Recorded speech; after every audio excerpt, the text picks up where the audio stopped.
Jeffrey, are you there? Are you with us in the room? All right, so we're now live. I'm streaming live to the YouTube as well. As I stated, I'm recording this. So we're talking about policy types to find and your retirement strategy for each. Definitely want to welcome Shaniqua and anybody else that's coming into the room that wants to join the conversation. I'll kick it off by just first of all, introducing who I am. So I'm Shateka. I'm definitely a certified professional coach as well as a financial planner. I help people retire before they expire. So if that's you, I'm the one you hire. And my goal is to help people live life, by design, not necessarily by default. And the way we do that is by moving them not necessarily in a career, but out of a career and into a calling primarily. For some, their calling is their career, and that's great when it's dually purposed. But when it's not, my goal is to really help them leverage their income and be able to build a nest so that they can be able to retire and have more time to do what it is that they feel that they're called to do and to really live their passion and play full out, right? We want to play full out, and the only way that we can do that is if we make time. And most people say, I don't have enough time in a day. So they're not necessarily playing full out, unfortunately, because they're like tired of doing things that they really don't want to do for whatever reason, right? And so that's where retirement comes in. When I say retire, some people partially retire, some people fully retire, but to have a full retirement means that you have to have the funds. And so what we do is we help people construct a plan to do just that by streams of income, as well as most importantly, tax-free income, because we know that taxes are going to go higher in the future than they are now, way higher, right? There's so many facts that point towards that. So that's who I am. Jeffrey, I'll allow you an opportunity to introduce yourself. And ladies, you certainly are welcome to come up to the stage. I was speaking. Did I say all that on mute? Somebody tell me.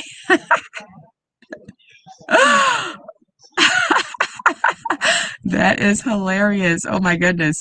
All right. So I guess there's some tech challenges going on. So I'm going to say everything again. I apologize. I'm going to reintroduce myself with with the mic on. So my name's Shateka, and I am a professional coach as well as I am a financial planner.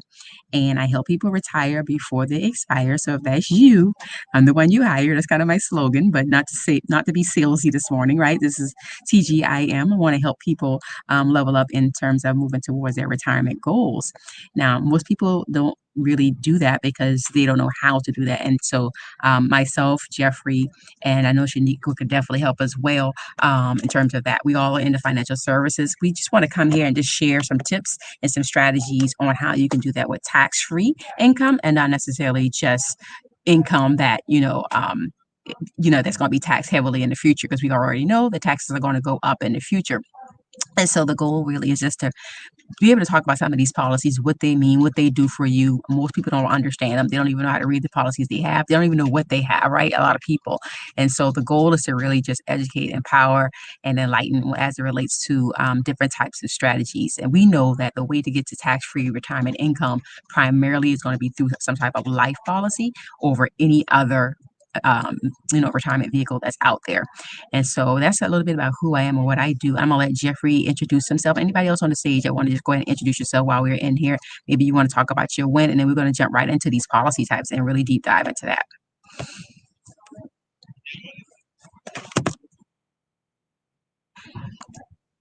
State on the West Coast. I'm also in the life insurance realm. I do that, and I focus primarily on retirement planning strategies using life insurance. And when I first came across this idea a couple years ago, about 3 years ago, it blew my mind just how no one talks about this topic whatsoever. That really, when we're talking about retirement planning, we're always talking about our 401ks, IRAs, get that company match, do it that way, figure out some stocks you can invest in and things like that. But when I came down to it, I realized that information that we've been taught our whole entire life is outdated, and it's time that we start using these policies that have been used from other people. They're, in order to build their wealth, to build generational wealth, to be able to have a stream of tax income by the time they get to retirement. Because two things are inevitable in life: one, we're all going to die, and two, taxes are going to go up. That's just what it is. And so having the ability to use a cash value life insurance policy as one to be able to pass on, more money than what we had while we were living onto our beneficiaries, onto our heirs, and to be able to, create generational wealth, and two, be able to have tax-free income and not have to worry about what the market does, not have to worry about what the new tax laws are going to be, because our money is already in a tax shelter. So once we come to retirement, we don't have to worry about that the extra expense, if you will, of taxes once we get there. I'm Jeff, and I'm done speaking. Good morning, everybody. My name is Shateka, and I am a serial entrepreneur. And yes, I am operating in helping people to maximize financial freedom. And Jeff, you are absolutely 100% correct. I had believed the myth and had to be debunked. One of the books that helped me definitely to understand that is The Sum of Zero. It is a book that teaches us about tax brackets and kind of opens up the realm of conversation and how people such as Walt Disney and, Jeff Jobs and those that have been able to, even Walmart, Sam Walton was able to finance their business and their dreams through life insurance. I know several people who have sent their children to college off of life insurance policies because there is a return on that, and we don't have to pay back that interest as if we would if we went to the bank to take out a loan or different things of that nature. Some people don't even know that the life insurance policies that they've been paying for 10, 15, and 20 years does not even have in it to offer what they stated when they spoke to you verbally. So I encourage people to go back to their policies because most of them are term, and the word itself explains it all. Term policies, which means that after a certain term, they're going to expire and you're not going to have any coverage. And when you reach a certain age, it makes it difficult for you to get those policies at the same levels that you would have when you did it 20 years ago. Awesome. You jumped right on in there. Gospel, if you can go, if you would like to introduce yourself before we move in. Happy Monday, everybody. I'm in the UK. I'm just here to learn. I'm a financial coach. I also coach. I've got clients in America as well. So I'm here really to just learn a bit more about the retirement strategies in the US. Well, awesome. Thank you for being here from all the way from the UK. That's powerful. Yeah. So as Shanika was already jumping into the topic, primarily, just talking about what you can or cannot get out of certain types of policies. I started off by speaking about term when I was on mute, how it really doesn't allow us the opportunity to leverage the cash value like the other types of policies. And since we're talking about policy types, I want to just kind of speak to what a term policy does for you and then jump into some other types and then talk about how they can actually position you for retirement. So, of course, a term policy is for the individual that's probably just looking for something temporary until they can get what they really want in terms of a really good policy vehicle. It's, of course, it's the least expensive of the types, right? And there's only a 2% payout on those, unfortunately. So most people will outlive a term policy. They will not get paid for that policy, but they will have donated a substantial amount of money to, some type of insurance carrier. The goal is to try to, if you're going to have to do a term policy, get one that's going to be one where you could upgrade it to a better policy in the future so that you can be able to leverage for retirement as well as all the other ways that people leverage policies for their businesses and weddings and, home ownership and so many other things, right? But if you can upgrade to that other type of policy from a term policy, that's the only type that you really want to have, or one that's going to be able to give you what's called a return on premium so that you can get your money back after so many years. And there's some that can give you your money back 65% to 100% of what you actually put into that term policy over a span of years, anywhere from 15 to 25 years. Of course, the longer you stay into a term policy, for certain accounts, you can get the more percentage back. But unless you're going to allow the term policy to do those two things for you, they're not going to be any type of benefit for you in terms of retirement. So let me just be real clear. One of two things. They either can be upgraded to a whole life policy or other type of policy, or they need to have a return on premium so that you can get your money back towards your retirement. Otherwise, a term policy does nothing for you. It does everything for the insurance carrier.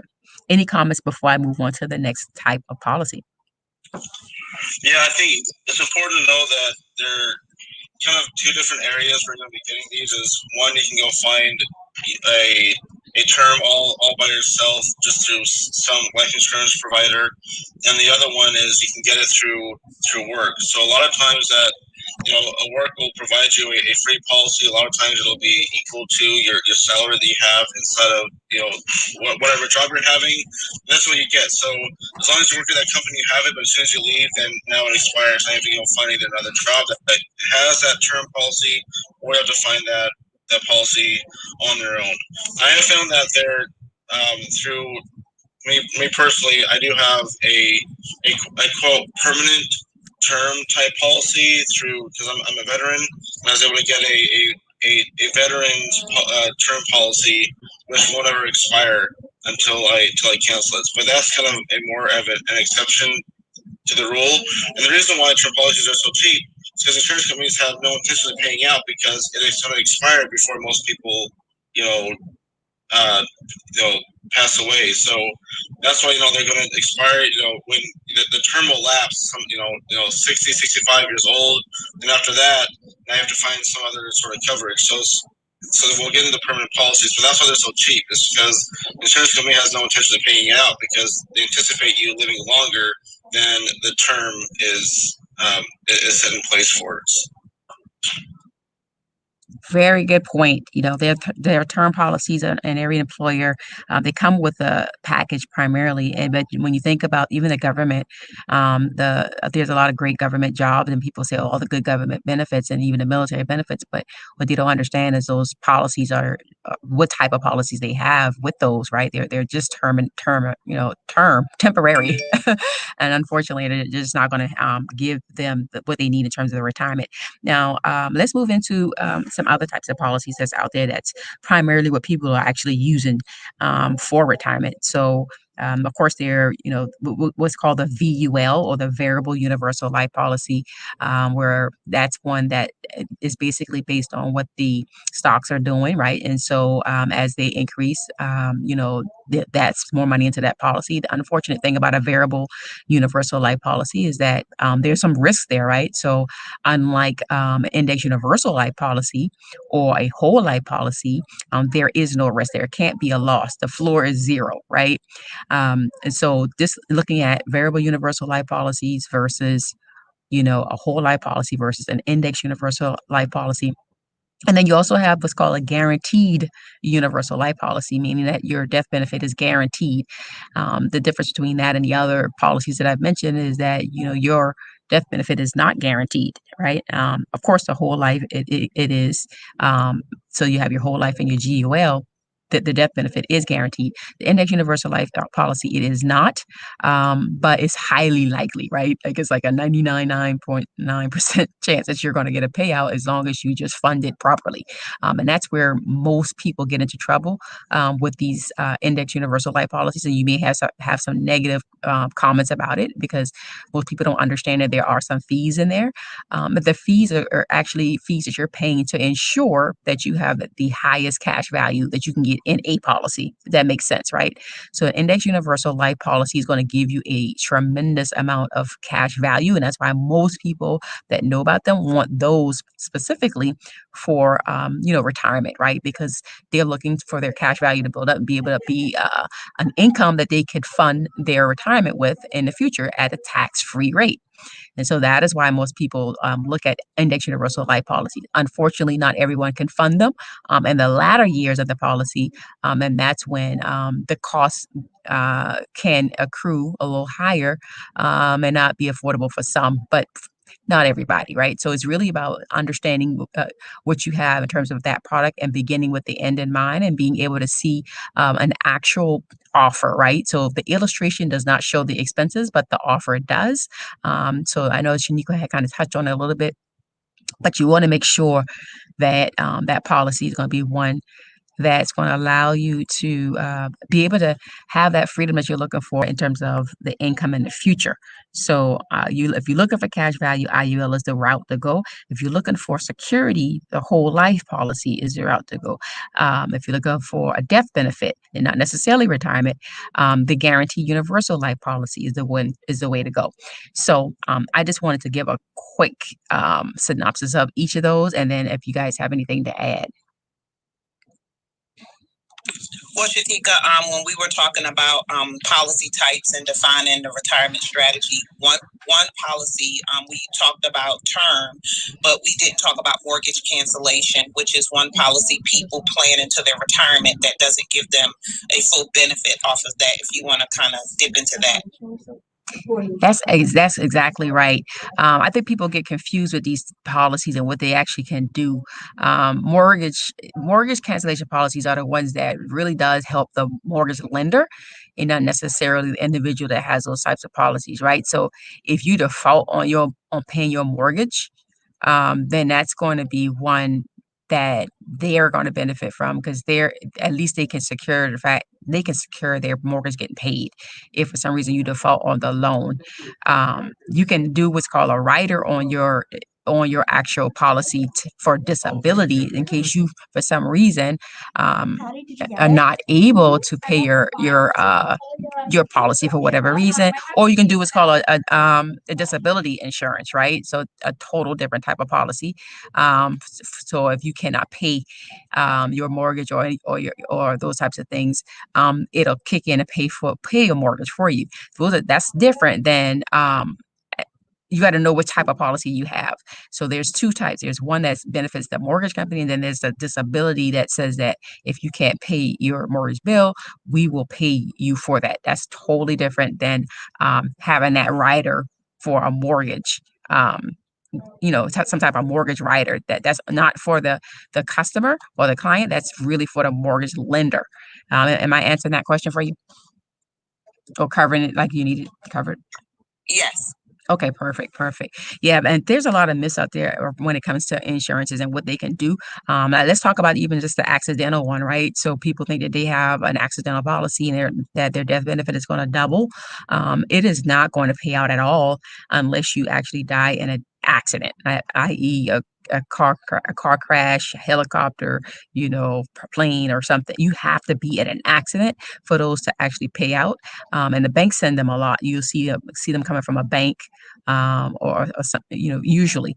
And those accidental policies are not real policies. And unfortunately, there's a myth around those. So I appreciate you for bringing that up. There's a lot of different myths out there, and you really need to understand this, because when we're looking at retirement, you want to make sure that you have a solid plan when it comes to your policies. The policies that I just mentioned, the index universal life and the whole life, they can come with what's called living benefits, and those living benefits are what people use to be able to pay off any medical bills that they may incur during retirement. A lot of people go bankrupt in retirement because they don't have the money to pay those medical bills, unfortunately. But if they had the right policy, now that kicks in, and it does, an acceleration of their benefits at 80% of their death benefit. So let's say if their death benefit is 500,000, that's 80% of 500,000 they can use while they're living. So not all policies are a death benefit. There can be used by the person that's the owner of that, or the insured, right? They can accelerate that and use that if they get chronically, critically, or terminally ill, or chronically injured, or lose 2 of their active daily functions, right? So if they can't eat, they can't use the restroom, things of that nature, they could actually, any type of long-term care, they could actually allow that to kick in for them. So when we think about retirement, we got to think about it in all aspects to include our health, and that is one of the things that a lot of people overlook when it comes to policies. They don't even know that it's available, those living benefits, and so that's something we definitely want to be able to use. Any comments on that?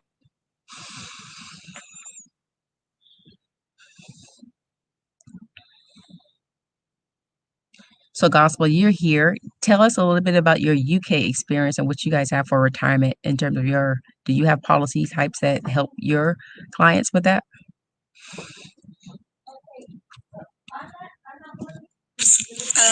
Yeah, we do have policies. We've got what we call the term life insurance and also the whole life insurance. We have that. I think it's very similar to what you have in the US as well in terms of policy. The thing is, I might have to drop off in a minute because I've got a client in about 10 minutes time. But this is very interesting to me. So thank you for sharing. I'll keep listening. But yeah, we do have very similar to what you just explained. Okay, perfect. Yeah, so I just wanted to include you in the conversation, but definitely we'll be here next Monday as well at 10 a.m. Eastern Standard Time. If you want to come back and join us, we'll have other topics around this, but this is where our focus is today, just to educate the community around the policy types. I know that there's other types of policies out there that people are familiar with, but of course they're very limited in what they can do. We have what's called the final expense insurance as well. That's for individuals that only need only want to make sure they have arrangements for their death benefits and their death their celebration of life, I should say. So that's all that type of policy is really going to do. But there are some people that's all they want, and then they're good with that. But when we think about retirement, and we can deep dive into even more so when we look at a whole life policy, the whole life policy, there's various styles of insurance carriers that actually have those as well. You have ones that's called participating carriers and those that are non-participating carriers. The non-participating carriers, they're not paying dividends in addition to the cash value that's being built up in those policies. But the participating carriers are actually paying dividends, which is a lot more attractive to me if you're looking for more cash, to come out of your policy. And you have some whole life policies that's doing just that, and then there's no fees attached to those type of policies. There's no cost really. It's just a matter of putting in what you put in and just letting that thing grow and letting it sit and bake, if you will, and grow into the product that you need it to be in terms of your retirement income that you're expecting. So that is the participating plan with mutual carriers that's going to be able to pay that. There's not so many out there. The other thing that I want to talk about is that there's another type of retirement account that pays index universal life policy, I should say, that actually pays out $3 for every dollar that you invest. Of course, these are for individuals that are making six figures, or if they're at a household income that's six figures at minimum. They're going to be able to pay out $3 for every dollar that the person invests, right? So that's pretty attractive. Of course, there's those IUL costs associated with that, and it's what's called premium financing, where the bank is actually partnering with that individual to be able to pay into that policy. So that person would pay for the first 5 years a certain amount of money, right? Thousands of dollars, right? Kind of like a catch-up plan, so to speak. And then they're going to be matched by the bank those first 5 years, but years 6 through 10, they don't put anything into those policies. You just have to let their money sit and let the bank do what they do and put in both sides, portions, right? So the bank will put in their portion as well as their portion. So to bring numbers to this and a real scenario, let's just say there's a 30-year-old male and he's looking to retire, of course, early or at least, no later than 65, right? If he just he just pays in, say about $21,000, these are just round numbers, is estimates, right? In this scenario, it's a 5.47% interest that's being paid, right? So he puts in $21,000 for 5 years, and the bank's going to match that, right? And for 5 years, and then he doesn't put anything in for years 6 through 10. The bank is going to do his portion and their portion, so they're going to do a total of $42,000 for the next 10 years after the first 5 years. Nothing happens. I mean, you just let it sit there, and then and eventually, year 15, he'll pay the bank back their money. But because they have put in the money all those years, it has accrued interest and built up some cash value. And with it building up that cash value, then there's going to be a nice little amount of money, right? That's going to be able to be paid in the future for his retirement income. So it's like then he has about almost a six-figure retirement income. There's no pension plan out here that's paying that. When people hear about it, they get excited because what companies out here are still paying pension plan? Not many. It's very, very few. My brother still works for a company that does it because he works for the Port of South Carolina, the Port Authority. But there's not many companies out here doing pensions. So now you can design your income in the future by paying into it ahead of time. Of course, the younger the better, but or the person that can allow their money to sit for 15 years in this particular scenario on this type of account, right? So, but to think about a six-figure income in the future for the rest of your life until you die, just by putting away 5 years of money basically, and just being disciplined to be able to let that money sit. That's the issue with most people, though. They don't have the discipline, and or their lifestyle changes or shifts or whatever, and they're not able to really put the money into that, to really put money into a policy and let it sit and bake is what we want to do ideally, so that we can be able to see that retirement income. But we know that a 401k plan, an IRA, and all these other types of vehicles, 403bs for the school teachers and nonprofits, those items are not going to be able to give you tax-free retirement, right? I mean, you can take an IRA and you can put it into a Roth, and that's going to be tax-free retirement, but it's not going to mitigate the risk. It's not a safe haven product. In other words, if the stock market crashes, you still get to lose money in those things, right? But with an IUL, you don't lose anything. The floor is a zero. You absolutely can take advantage of an opportunity to get all the upside gain and no downside risk, right? So that's what's most attractive about an index universal life policy. Welcome to the stage, Crystal. We're in here talking about policy types, and Michelle, welcome to the room. Just to reset the room, we're talking about various policy types. We went through and discussed, the term policy, the GUL, the VUL, the IUL, and the whole life, and just kind of talking about, the different aspects of them and what you can expect. And I actually just deep dive into one type of IUL where you can get $3 for every dollar that you invest, as long as you're a six-figure earner or in a six-figure household income, combined household income. And so that's pretty much where we're at. Did you have a question that you wanted to ask, Crystal? We're here every Monday now, starting today, at 10 a.m. So we'll be back next Monday at 10 a.m. as well. What's your question or comment? Good morning. I was just listening, but you repeated yourself. I wanted to know what policy you were talking about, but you said IUL when I came in. So I just wanted you answer the question. Thank you. You're welcome. Any other comments on the stage? And definitely, I want to say that if you were looking to understand more about the taxes and what's happening with them in the future, The Power of Zero was a good book for me. It's also an Audible written by David McKnight. He really speaks about how there's the taxes are going to go up, and this is before we started printing all the money that we've been printing over the last year. We just know, just based on the fact that there's more entrepreneurs out here that's not paying into the system. People are living a lot longer, and so many other factors. It's going to dictate the fact that taxes are going to go up in the future. So that's something we want to definitely take a look at. Any other books y'all want to throw out there around that, or any other comments on the stage? The rest of the requested information this week. I would, Shateka, if you could go into breaking down, because I know that even when I went into deep diving in my own finances and saw how much money I had into my 401k and almost threw up, knowing that it is sitting at a 30% hit for taxes, and understanding that, because that not only impacts 401k but also the 404, which is for teachers. So the years of investments and not even recognizing how that system was actually set up to actually cause the rich to get richer and the poor to stay poor. I'm sorry, I was trying to move to a different location because I'm in my office and sometimes it gets a little loud.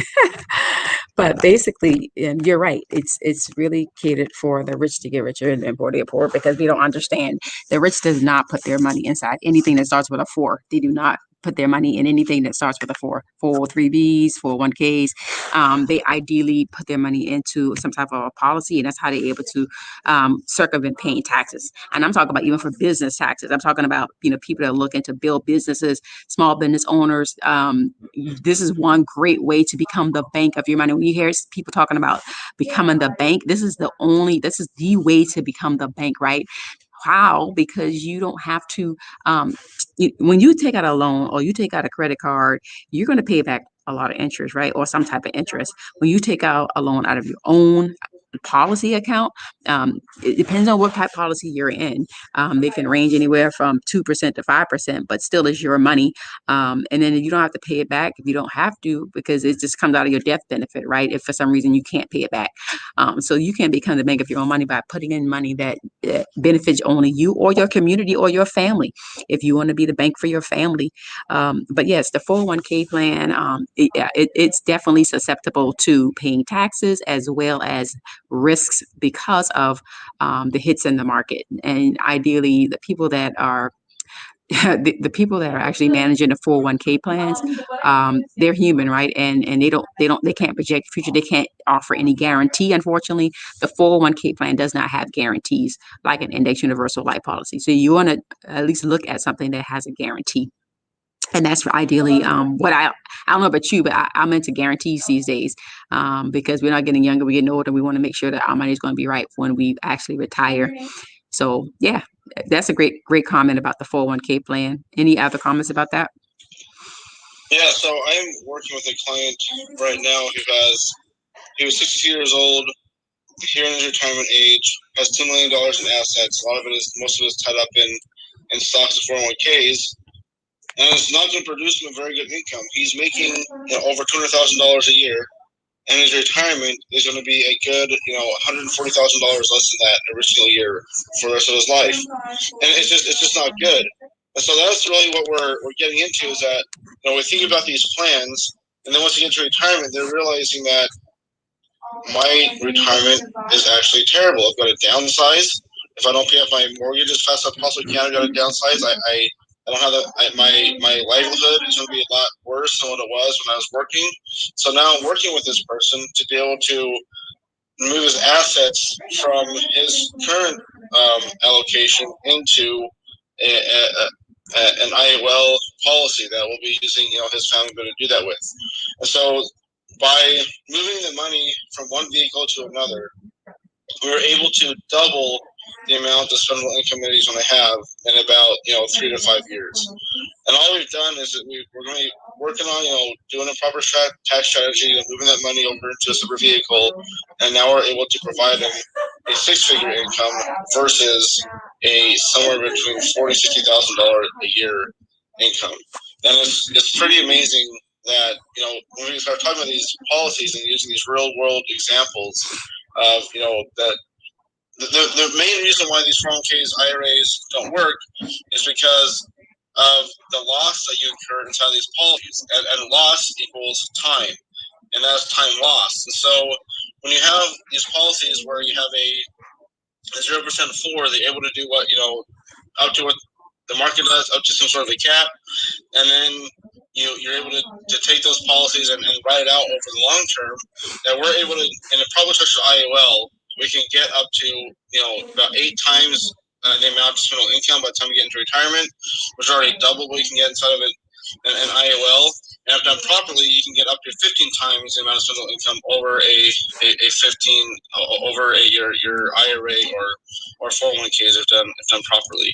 So the ability to use and leverage a properly structured cash value life insurance policy, specifically in my situation in IUL, I for one, I don't believe in whole life policies.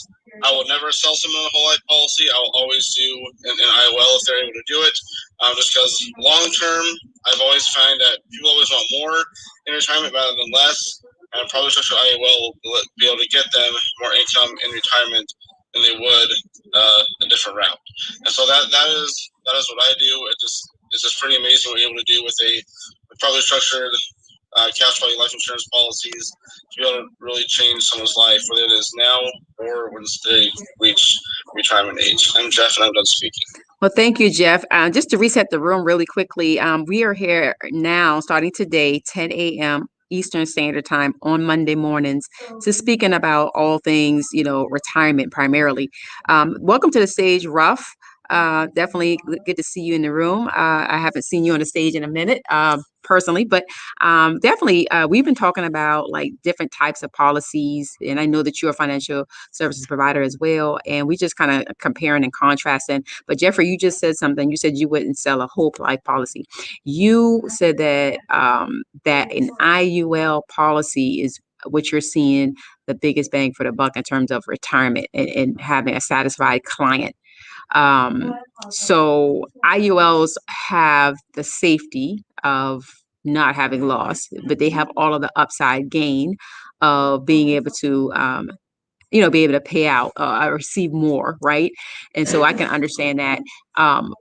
What are some of the things that you're seeing people some of the reasons why people are doing whole life over IUL? Rough, if you can explain that, or Jeffrey or Shaniqua, because I want to make sure that the room isn't one-sided in terms of what we're trying to advocate for, because there are some pluses to the whole life policies as well, as IULs, right? So, and we just want to deep dive that because, to your point, Jeff, it has to be a properly structured IUL for it to work, and not every insurance broker knows how to properly structure that IUL. And that's what's super important to understand and know, because if it's not, then that person is going to be upside down in that IUL. And unfortunately, they could actually not have a policy at all when it's all said and done, because it wasn't structured right. They wasn't briefed on the fact that they have to max fund that policy, because of the expenses that's going to be incurred in that policy later, in terms of the costs.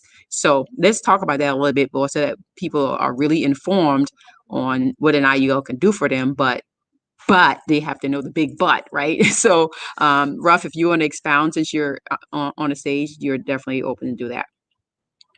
Well, Shateka, good morning to everybody and good morning to you. Thank you for always opening these spaces and educating people. And thank you for being welcoming to me. So it's, so everything that you mentioned really is just going to come down to two things. One, and first and foremost, is sitting down with an agent that is actually going to show you the pros and cons and show you how a whole life insurance policy works versus how an IUL works, and tell you all the gains and the possible potential, negatives behind having either one of those policies, right? And that's just from an aspect of educating. I tell people I don't sell life insurance, I educate life insurance.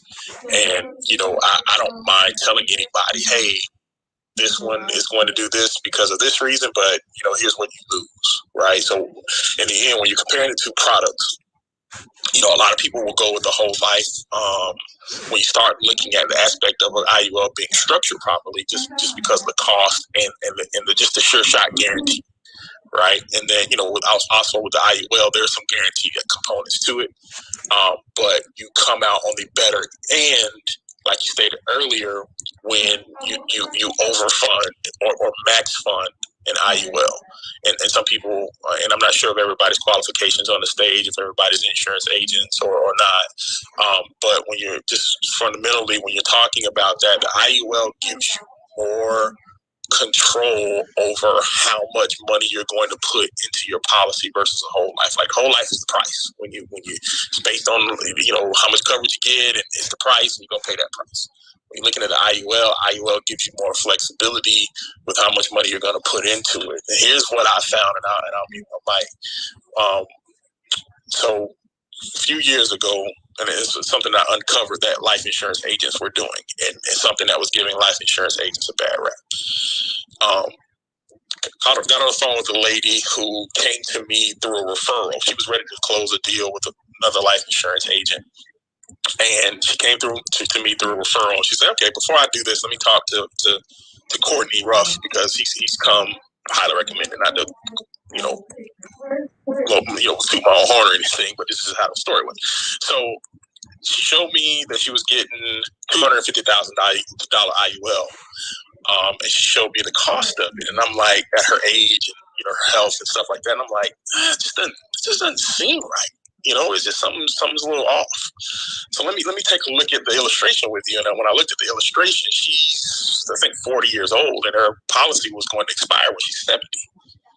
Right? So I'm looking at it, and what I found, long story short, is that there's agents out here that will sell you on a premium versus actually telling you how the actual policy is going to perform. So what that means is that this lady's premium was half the cost of what I would have quoted her for her policy to perform how it should perform. And there's agents out here that will show you that, oh, you're getting $250,000 in whole life, and it's only $70 a month. And when I show it to her, that it actually costs $185. So when I showed her the differences in the performance, she was like, oh, well, let me come over here and do business with you. One, because you were honest. And two, I want my policy to do that and not that. Even though in her budget mind, she wanted to pay that $70. But when you show her what her $200 a month is going to do, or you show a client what their $200 a month or better is going to do in an IUL or a whole life policy that's funded the right way for the right reasons, most people will say, okay, I can see how or why I would want to put more money into that. You bring up some amazing points, man. You're saying how basically some insurance brokers are not necessarily doing what's in the best interest of the client. They're doing what's in the best interest of their pocket. Because of course, the higher the policy amount, the more that they could possibly get paid. If I'm hearing you say that correctly. That's where the education needs to come in to the client to understand how much insurance they need to carry, like how much should they actually fund, right? And there's a formula for that. I think you have a formula I've heard as well.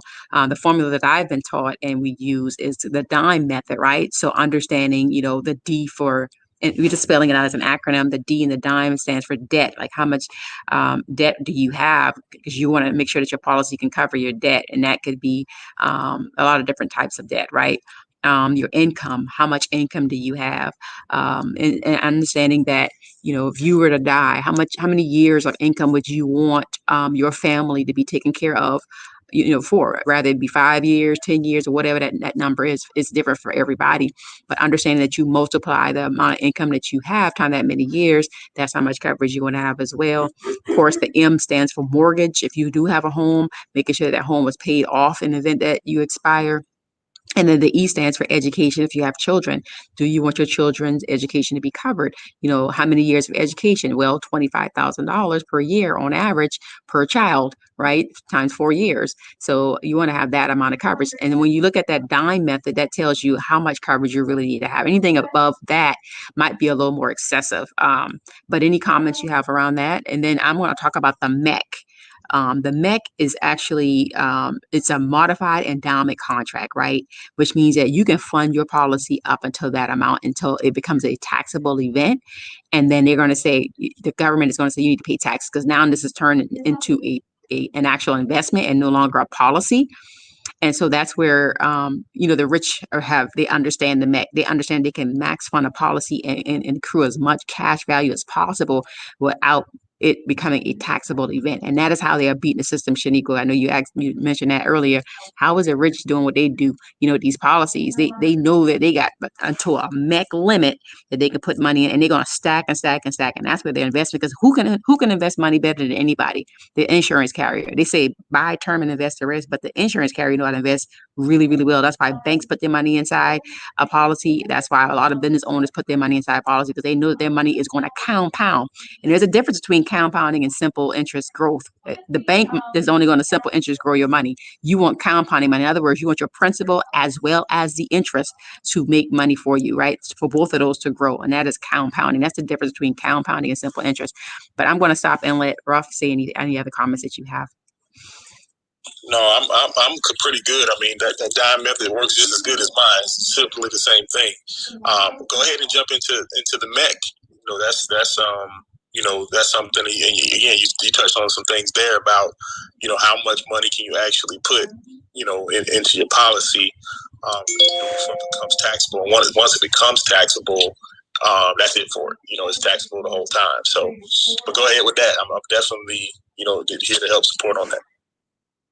Yeah, that's really what I really stated it. I just kind of want to jump right into it. So the MEC is just that, is a modified endowment contract, and the agent that knows what they're doing, they're going to tell you about that, and they're going to advise you what that MEC limit is, and you can really see this MEC limit in an offer whenever the offer comes to you in terms of your policy. You're not going to see that in an illustration, but you're going to see that as well as the cost that we talked about earlier. You're going to see the MEC and you're going to see the cost in that offer. So unfortunately, although illustrations are great to see, and you might want to compare and contrast what those illustrations are doing for you from one carrier to the next, you really don't know what the what the bread and butter and the fine print is until you actually get that insurance offer, and that's going to tell you, okay, you can put up to this amount of money every year in order for it to be, to be within MEC limits, or MEC MEC limits. So that's really what a MEC is and what it does. But outside of that, it really is going to require you to have to pay taxes. And we're talking about tax-free retirement income, then we want to make sure that we at least stay within our MEC limits and understand what they are and not overfund the policy. There's one thing to max fund it, and there's another thing to overfund it, and now it's a taxable event, and you'll be paying taxes, like he said, because it's now an investment, right? So really understanding that is the point that I was trying to make there. I know Jeffrey had to leave because he only had 45 minutes. Any other comments on the stage around retirement strategies and policy types that you could use to help you move into retirement? I know I talked about the 1 to 3 match. For every dollar you put in, you can get $3 back automatic, as long as you have a household income of 6 figures, or yourself individually at 6 figures, and you have good health, of course, you can qualify for that. And that's certainly something that people are using to construct their pension plan. But any other strategies out there? Shateka, have you spoke on 10 or 20 or 30 pay options with your whole life in IUL? No, I have not spoken on that, and you can definitely expound on that more. I know that you can actually do what's called a 10 pay. I primarily see 10 pay or 7 pay. I haven't really not too many people do 20 and 30 because if they can do that. They can just do the life, I guess, for a cheaper amount. But there's all types of pays, right? So you can pay up a policy within 10 years, 20 years, 30 years, however many years, based on you, right? Just looking at the numbers in the illustration. But some people just want to be, just kind of without mecking, because if you put too much money in 1 year, then you're going to mech, right? In other words, it's going to become a taxable event. So the best way to get around that is to make it a shorter amount of time that you're actually paying, and paying it up in 10 years, 20 years, or whatever the case may be, and just letting it like sit and bake, right? And particularly to your point, in a whole life policy, more so than an IUL, because the IUL had to be sustained for the expenses that's going to happen later on in that policy's lifetime.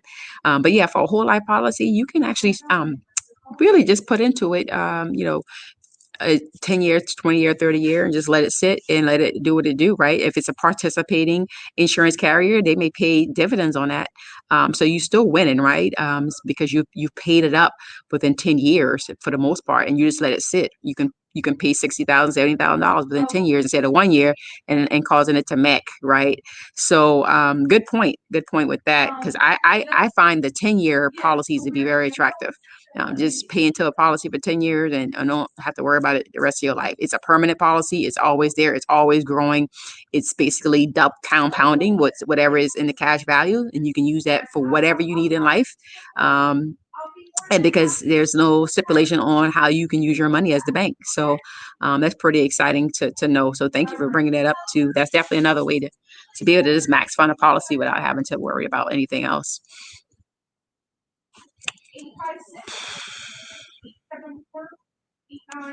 Good stuff. Good stuff. So yes, Shateka, so I'm going to jump off myself. I actually have a client here in a few minutes. Sure.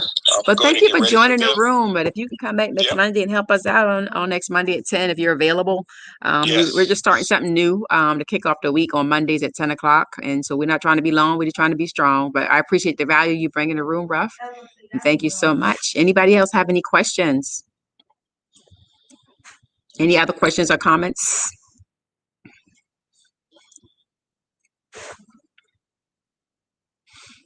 All right, so just to reset the room really quick before I end the room, I am Shateka, and I am a certified I'm a certified certified professional coach, but a financial planner. And so what I do is I help people retire before they expire. So if that's you, I'm the one you hire, so to speak, right? So that's my little slogan. But I also like to end these rooms with my 6 steps to financial independence. One of the things that I am really big on, just to help people understand that there is 6 steps to financial independence. So we really want to know those steps and really look at that, because it's super important to be able to structure our lifestyles for financial independence. Ideally, if we're going to ever retire, most people don't retire because they can't afford to retire. And so that's something that we want to take a look at. And of course, step number 1 to that is going to be the cash flow, to really understand how to build money, right? How to make your money work for you while you're sleeping. Because Warren Buffett says, the person that doesn't figure out how to make money in their sleep is going to be the person that works for money all the days of their lives. And so we got to figure a way to compound our money. And so not everybody understands how to invest, unfortunately. But one great way to do that is to compound it in a policy, right? And so number 2 is going to be your emergency fund. You want to have between 3 to 6 months of emergency funds, right? Because anything could happen. You don't want to have to use a credit card or a loan, high interest loan. These payday loans out here, it's really sad that those loans almost never get paid off, right? Because of the interest that they're being charged. But if you have your emergency fund inside of a life policy, something that's dually purpose or actually triple purpose, right? Because you can use it for your medical expenses as well. You can use it for your cash value and then your death benefit. Well, your emergency fund could be hid into one of those policies, just like the wealthy 1% are already doing. All right. That's the difference in how, the wealthy 1% do their finances. And number 3 would be debt management, right? Instead of consolidating your debt, you can actually eliminate your debt, and you can eliminate your debt in a policy by allowing that policy's cash value to pay off your debt for you, rather it be a mortgage, IRS debt or whatever debt you have. There's policies that's structured that as long as you know what your interest rate is, and some people don't, on the credit cards that they're paying or whatever debt that they're paying, it'll actually give you your financial freedom date. So you'll know when you're going to be financially free based on how you're going to pay into that policy. So that's the number 3 way, right? And so that's number 3. Number 4 is going to be across proper protection, like we talked about earlier with the dime method, and making sure that you have some type of policy that's going to replace your income of your spouse if your spouse expires, so that you could have that. So protection against loss of income, proper protection is number 4. And then, of course, number 5 is going to be building wealth, right? So how can you outpace inflation and reduce your taxes? Most people know about a 401k and IRA or 403b and all these different types of things, but they don't understand that there's taxes to be paid on that, right? And how can you reduce the taxes in a life policy, right? So, and making sure that you have some type of professional money management system where somebody's helping you with that, right? And then number 6 is going to be preservation of your wealth, reducing your taxes as well. But really the full circle to this is to make sure that you have some type of trust in place, whether it be a revocable trust or irrevocable trust. Some people don't understand them. One is when you're living, the other one is when you're not living, making sure that whatever you want in terms of your legacy to happen, that you have some type of estate attorney involved so that it does happen the way that you have it planned, right? And so making sure that there's another generation of wealth that's going to be able to experience the legacy that you're leaving behind because it's properly structured inside of a trust account. So that's the full circle of that piece. So, I mean, that really is the 6 steps to financial freedom. I really wanted to make sure that we talk about that. Any questions or comments out there? Again, this room is going to be happening every Monday at 10 a.m. Eastern Standard Time. We're just going to be talking about ways to really help you to retire ahead of schedule or on schedule, and really these policies is one of the ways that people are doing it. So thank you for joining the room today. We do have some other moderators that's in the room on Monday that'll be coming. But right now, this is it for today. And we didn't want to be long. We just want to be strong. So if you don't have any questions or comments or anything, I am going to actually end the room. And thank you so much for joining us on the stage, Ruff. Hopefully you can make it next week. I appreciate you. And ladies, definitely want to see you next week. If you can, invite somebody out.